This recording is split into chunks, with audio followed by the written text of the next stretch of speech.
According to a new report from Politico, Republicans in the House are struggling to come to terms for Trump's one big, beautiful bill. South Dakota Senator Mike Rounds joins me now. Senator, great to see you. Thank you for being here. Where are we on getting Trump's tax cuts done? Well, this is not an option to fail. This is where we absolutely are going to get the deal done. How we get there may take a little bit of time, but nonetheless, we recognize that failure just simply is not an option. The numbers are very important to remember. First of all, if for people in South Dakota anyway, if we don't get this deal done, then their taxes will go up by about $2,400 per year, of which $1,400 is directly in income taxes. The second two numbers are also critical, and that is you got to have 51 votes in the Senate and you got to have 218 in the House. How we get there? Well, that's what we're working through now. Our goal, though, is to get that part done. Whatever else we can get done, anything else is a bonus. That includes some cost savings as well, and we're wide open for it. We know that there's opportunities to do so, but the key, I don't want to have a $2,400 tax increase on families here in the United States. By the way, we had Senator Johnson here on Friday. He said if we don't get all the spending cuts, he may not vote for the bill. So, I mean, how do you bring along people like him? Well, first of all, Senator Johnson has been working on this.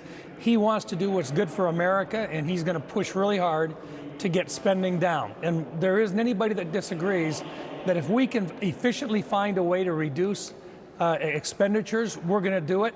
But you also have to recognize that there will be members who are concerned about what it'll do to people in their districts.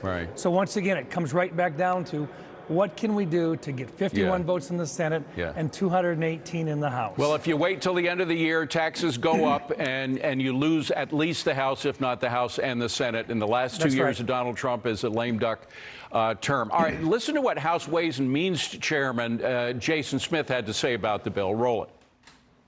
Will it be bumpy, Shannon? It absolutely is. This is the House of Representatives.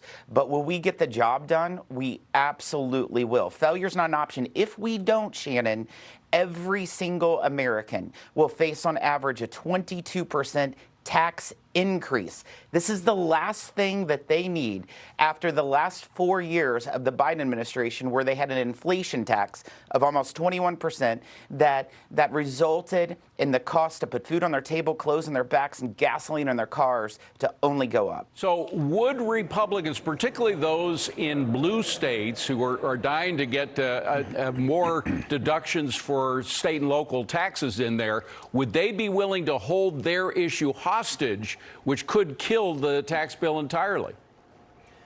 Well, you'll have to ask them, but I do think that these are folks that are at risk of losing an election, and I think we have to recognize that if there have to be some modifications in the state and local tax provisions, then let's try to modify it. Let's figure out a way to do that. I don't have an objection to that. So once again, it's a negotiation. This is one that you have to recognize that there are people at risk if they don't get some of those jobs done. The other thing that I would remind folks is this is not something that's tried to get done by the end of the year. We need to get this done really closer to the 1st of July. And the reason for that is because we've also included in that the debt ceiling extension, which has to be done as well. And it'd be a lot easier and a lot less expensive in terms of what Democrats would demand of us in terms of additional social and welfare spending, versus if we can do this with Republicans only and get that debt extension done in reconciliation. Senator, good luck. 2 words, good luck. It's going to be tough. We're hoping you can do it.